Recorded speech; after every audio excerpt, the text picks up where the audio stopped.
Assalamu alaikum, welcome back. We're going to continue reading our book al-Ajubah al-Jaliya fi al-Ahkam al-Hanbaliya by Alama Musa bin Issa al-Qaddoomi rahimahullah. This is lesson number 40. We're going to be finishing the book on fasting inshallah. So let us begin. Bismillahir Rahmanir Rahim. Alhamdulillahi Rabbil Alameen. Wa sallallahu wa sallam ala Sayyidina Muhammad wa ala alihi wa sahbihi ajma'een. Subhanaka la ilma lana illa ma 'allamtana innaka antal alimul hakim. Allahumma anfa'na bima 'allamtana wa 'allamna bima yanfa'una wa zidna ilman wa 'amalan wa imanan wa yaqinan ya Rabbil Alameen. قال المؤلف رحمه الله نفع الله به وبعلومه وعلوم مشايخنا في الدارين آمين. Question 89. What is wajib if one breaks his fast during Ramadan intentionally? Now, as a reminder, we are reading from the Sheikh Khalid Shah translation, and this is on page 115 of the book. And the Sheikh replies, Qada means making up, is wajib or obligatory for the one who breaks his fast in Ramadan intentionally. There is no kafara, meaning expiation, except for intercourse, and that too for the perpetrator of intercourse, not the one forced to participate, unless they also choose to do so. Kafara is A, to free a believing slave, B, if not able to do it, then fast for 2 months. And the English translation, I think, has perhaps neglected a word in the Arabic, mutatabi'in, so this should be 2 months consecutively, not just days adding up to 2 months. The author continues, C, if not able to do that, then feed 60 poor people. And finally, D, if that's not possible, then doing kafara is excused. So maybe I should have mentioned before this, but of course in this lesson we are going to be discussing a few issues that may not be appropriate for younger audiences, but as usual these issues will be discussed in a dignified manner, but this is just a warning before we go on. So especially these details that are coming up, just a warning ahead of time. So we are talking about the specific case of intercourse during the daylight hours of Ramadan. Daylight hours meaning from the true Fajr until the Maghrib, so the time of fasting. And this is referring to an actual intercourse, meaning that the male member and female members are actual members, i.e. it's actually part of one's natural body. And with regards to this intercourse, there is no difference if we're talking about it coming from the front or the back. I hope that that's clear. I don't want to use a more explicit language here. And this also pertains to if it was even someone who's deceased or an animal. An animal even includes things like a fish or a bird, and likewise the animal could be alive or dead. I know these are maybe sounding like kind of extreme examples, but these are, what are mentioned in the books of fiqh, and they're probably based on actual things that happened, but I won't go further here. Obviously, these are things that inshallah aren't that common, but just to be clear, these are the rulings. And once again, this should be occurring during the time where refraining from this type of activity is absolutely prohibited. And we're not getting into a discussion on the ruling of doing these things exactly. We're just going to keep it simple and say if these things are done, then the fast is broken. Of course, once again, if they're done during the time where fasting is obligatory. And this refers if the so-called perpetrator of the intercourse was forced or not, or whether it was done in the state of forgetfulness, meaning forgetting that one was fasting. Likewise, if one was ignorant or not of the ruling. Now, this is a special case because in other cases, like for example, one intentionally eating or drinking during the time fast is obligatory, that would just break the fast and they would have to make up the fast. But in this case of the intercourse breaking the fast, it is required that one also make up the fast and pay an expiation. Now, if the one receiving the intercourse, I mean, just to be clear, perpetrator of intercourse means the male. Receiver of intercourse means the female. So, if the receiver of the intercourse were to consent, and they were consenting not out of ignorance or forgetfulness, they would also have to do the qada or the makeup and pay the kafara, the expiation. In addition to excuses, we're talking now about the one receiving the intercourse. Also, if they were sleeping when this was happening or initiated, or they were forced into doing it, they would be excused in this case. Now, there is this discussion about the perpetrator of the intercourse not being excused if they were forced to do it.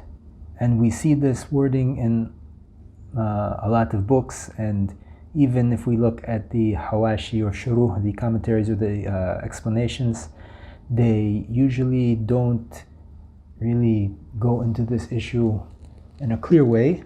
So just quickly, in case you're kind of confused, we'll try to keep this as PG or PG-13 as possible. But basically what the scholars have said is that if the man is able to perform intercourse, then that is a sign that he's willing. This is what is mentioned, for example, in the Hashiyat al-Khalwati for Muntaha al-Iradat.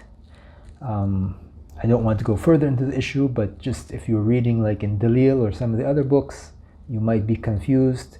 Why is it that the man is not excused when he's forced? Because, as I said, essentially what we might call forced, if he can perform, it's actually not forced, and Allah knows best. So now we're getting into the kafara or the expiation. Once again, this expiation is specific to breaking the fast due to intercourse. So this expiation would be obligatory upon the one who is breaking the fast, as we've described, and what they would have to do is to free a believing slave. That should also be a healthy person without any type of disability, we can say, maybe in modern terminology. Obviously, this is a scenario that probably we can't find. So, as they then say, if one does not have that, then one should fast 60 days consecutively, mutatabi'in, consecutively, not like I'm doing 5 days and then I'm going to take the weekend off and do 5 more days. No, the 60 days all together, back to back. Then, if one is unable to do that, and I mean they should really be unable to do that, we're not talking about it's inconvenient.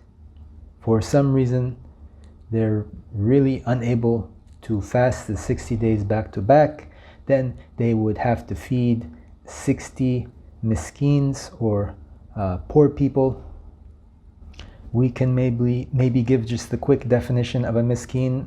For the time being, we can talk about someone who does not possess enough money that would suffice them for their daily needs as well as for their dependents. We will get into this definition more inshallah when we talk about the book of zakat, and the amount that we would feed each of these 60 poor people would be a mud of wheat. Mud is the 2 handfuls of, as we've already discussed, or half of a sa' of either dates, and specifically the tamar. So this is the not completely ripe nor completely dry date, or half of a sa' of sha'ir, which is barley, and the half sa' is 2 muds. And if one was not able to do this, for example, if they were poor, for whatever reason they can't do this, then the expiation is lifted from them having to perform it. And this is a special case in opposition to, or in difference to, other types of expiations, such as the expiation that one would have to do in Hajj, which we will talk about, or for dhihar. This is something, it will not be included in our book, but maybe if you're familiar with these, I mean, the point is that other expiations cannot be lifted or excused, but this is the one that can be excused in the case that one is not able to perform any of the other things that we've just mentioned. It is good to note, and just a reminder, everything more or less that I'm referring to is coming from Sharh of Daleel for Daleel a-Talib, but all of these type of expiations, including what we're talking about here, and other than that, they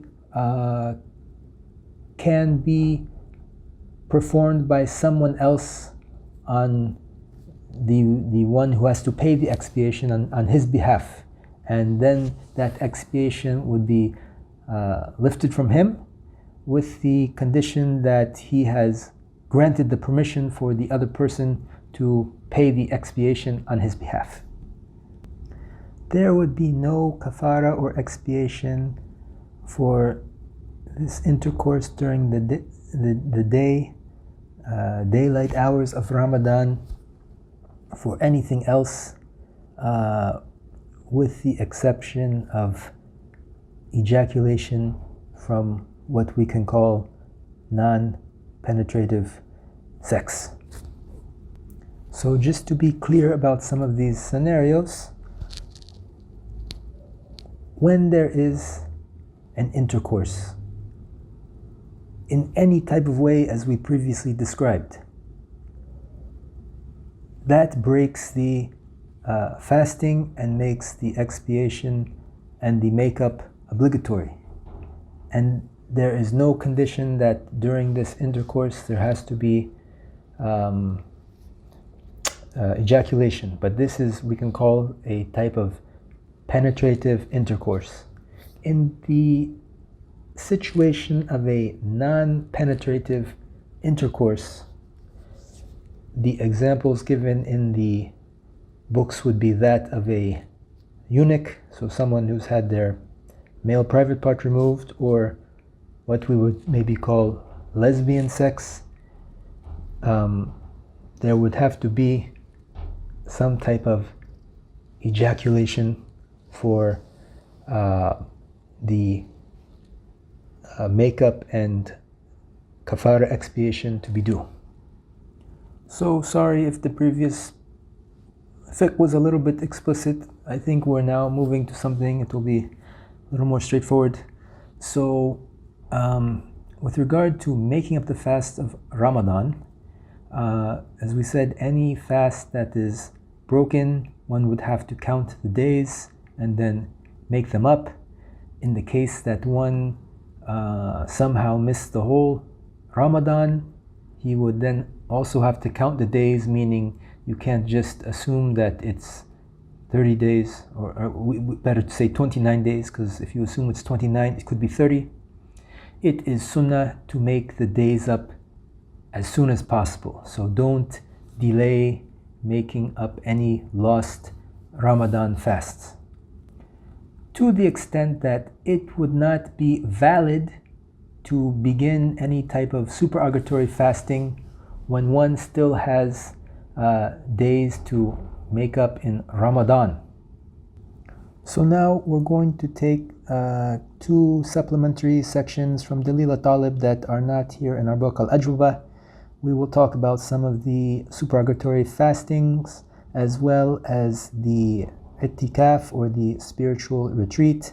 I apologize if there's some repeat here, because some of the things that we've talked about or that we're going to talk about, we talked about at the end of the last dars, but I thought this is a useful section, and inshallah it should be kind of fast to be able to go through. So let's just have a look and start here. So the most superior of the supererogatory fasts are fasting a day and then not a day. This is also known as the fasting of the Prophet Dawud alayhi salam. This is the best supererogatory fasting, so basically every other day. It is sunnah to fast the so-called ayyam al-bayd, or the white days. They are called the white days because Allah subhanahu wa ta'ala, He has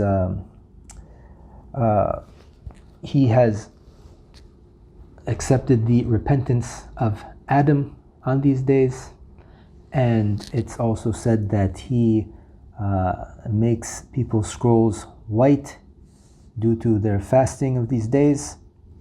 And these days are the 13th, 14th, and 15th of every month. We're talking about the lunar months of the Islamic calendar. It is also sunnah to fast Thursdays and Mondays. It is also sunnah to fast the 6 days of Shawwal. It is most superior that the 6 days be fasted consecutively, and that one start them directly after the completion of Eid. But this is assuming one does not have, we can say, qada, or make-up days of Ramadan. As we already mentioned, one should always make up any qada before they proceed for supererogatory fasting. It is also sunnah to fast the month of Muharram, and the most emphasized day of the month of Muharram is Ashura. And Ashura is the 10th of Muharram. It's said that it is a kafara, or expiation, of a year. And after the 10th, the 9th is the most emphasized day of that month. It is also sunnah to fast the 10 days of Dhul Hijjah. So these are the days of the Hajj. And the most emphasized day is the day of Arafah. And fasting the day of Arafah is a kafara, or expiation, for 2 years. And a-Taghlabi mentions that it's mentioned in al-Furu' that the intended meaning of a kafara, or expiation, is the expiation for the minor sins. And it's mentioned in Sharh Sahih Muslim that if it's not the minor sins, meaning we can say only the minor sins, and one has hope that it includes the lessening of the major sins. And if that's not then the case, at least to raise one's rank. Now, this ruling pertaining to fasting the day of Arafah does not pertain to the one who is in Hajj at Arafah, unless they do not have the hadi slaughter, and they need to fast this day because they don't have the animal to slaughter, and this would be pertaining to the one doing tamattu and the qiran types of hajj, which inshallah we'll discuss. And here are some things I think we've already mentioned, but dislike to specify the fasting of Fridays and Saturdays, disliked to fast the day of shak or doubt, which is the 30th of Sha'ban, as we discussed last time. It is haram to fast either of the Eid days. It is also haram to fast the days of Tashriq, with the exception of the same category we mentioned before, those who do not have the hadi slaughter and they are doing tamattu or qiran type of hajj. Regarding the one who is doing any type of supererogatory fasting, it is not obligatory that they finish it, complete it. I mean, if they want to break their fast or have to break their fast for some reason, they can, but it would be then sunnah for them still to make it up and complete the fasting. This is in contrast to the fard or obligatory fasting. So of course we've talked about Ramadan, but other types of obligatory fasting could be when one has made an oath to fast, then this type would also have to be completed. Now we will talk about al-Itikaf, or the spiritual retreat in the masjid. So it is sunnah that one perform this type of retreat at any time. The most emphasized month to do it is Ramadan, and the most emphasized time of that month to do it are the last 10 days of Ramadan. We said it is sunnah. Al-Itikaf could be obligatory if one made the oath to do it. With regards to the Itikaf, it has 6 conditions for its validity. Most of these are going to sound familiar. We have the niyyah, the intention, al-Islam, being Muslim, al-Aql, being of sound mind, at-Tamayyuz, having discernment. So already we've clarified, then it wouldn't be valid for the non-Muslim, for the one who is not sane, for the child, or the one who doesn't have the intention to do it. Also, one should not be in a state that requires al-ghusl. So for example, the one who has the hadith of janaba, they cannot do it even if they make al-wudu. They have to be in that state of purity. But we're talking once again specifically the one who has the obligation to do al-ghusl. And the last condition is that it be performed in a masjid, a mosque, and it is more suitable that it be performed in a mosque where the communal prayers, especially the Friday prayer, is being performed, and would be even better to be performed in one of the mosques that have special reward attached to them, such as the Masjid al-Haram, the Masjid al-Nabawi, and Masjid al-Aqsa. Accordingly, if one were to specify in their intention or their oath that they want to make the Itikaf in a specific masjid, it's not a fixed thing unless it is referring to one of the 3 masajid, mosques that we've already just mentioned, because these are the 3 mosques that have the special status, and the best of them is Masjid al-Haram in Mecca, then the Masjid of the Prophet sallallahu alaihi wasallam in al-Medina, and then al-Aqsa in al-Quds. May Allah free it. Ameen.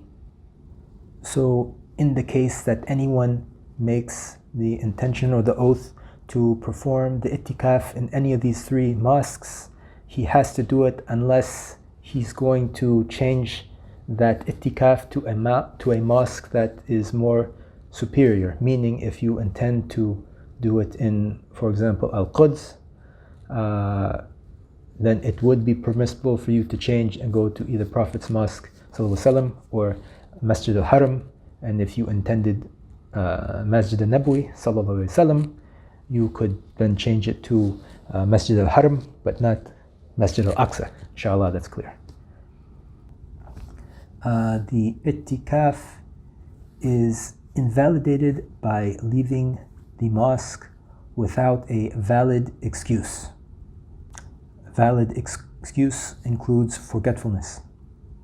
Likewise, the itikaf would be invalidated if one had the intention to leave the mosque, even if he didn't leave the mosque. The itikaf could also be invalidated by having an intercourse, even if it was done out of forgetfulness, and also through ejaculation, through some type of touching with desire, even if it wasn't of the private parts. Itikaf will be invalidated by ridda or apostasy. May Allah save us from that.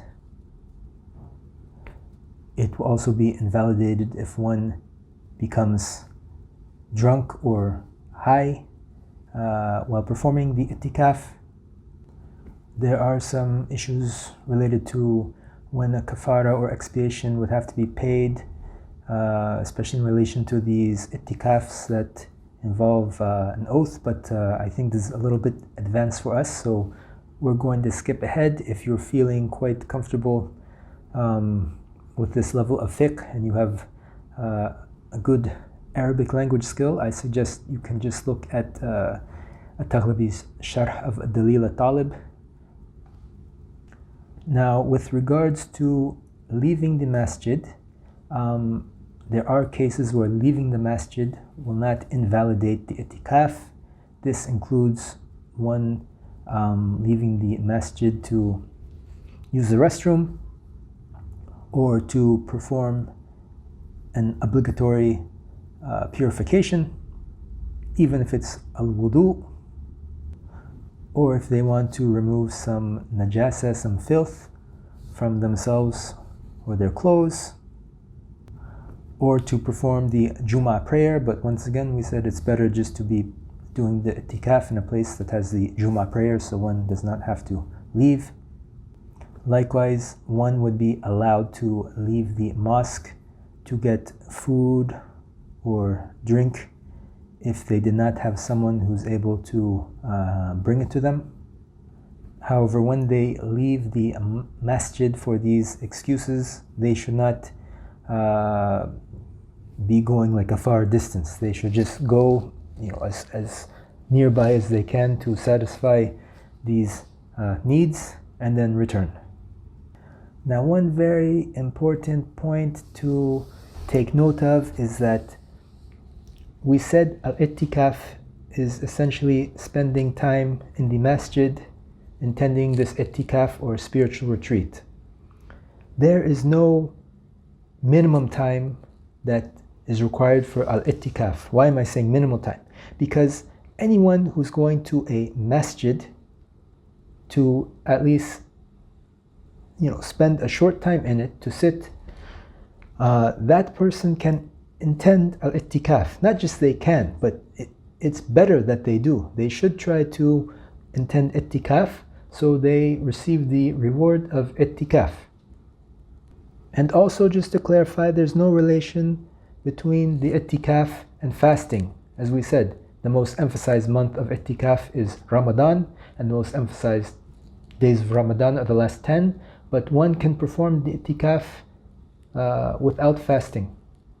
Even outside of Ramadan, there's no condition that one has to be fasting. Of course, Itikaf demands that one isn't just sitting in the masjid wasting time. It is sunnah that one involves himself with those acts that bring one closer to Allah subhanahu wa ta'ala, and avoid what doesn't concern Him. But I don't want to keep going on about this, but this is really a lost opportunity for most people to get a great reward. So if we can just remember, if we're going to the masjid and we're planning to spend any time in it beyond just performing the prayer and leaving, I mean, inshallah, even just performing the prayer, but we should try to intend that itikaf, and inshallah Allah subhanahu wa ta'ala will reward us for that. So alhamdulillah, we've now completed the book of fasting. We have done quite a lot of supplementary material beyond what is in our book al-Ajubah, and I think we more or less have covered almost the whole book of fasting in Sharh of Daleel for Daleel a-Talib. I hope that was beneficial. Inshallah, next dars we're going to be starting the book of zakat. So please continue with us. Please don't forget us in your dua. Please don't forget our scholars of this world and the past who have led us the straight way. Please don't forget our Muslim brothers and sisters around the world. Alhamdulillahi Rabbil Alameen. Wa sallallahu wa sallam ala Sayyidina Muhammad wa ala alihi wa sahbihi ajma'een.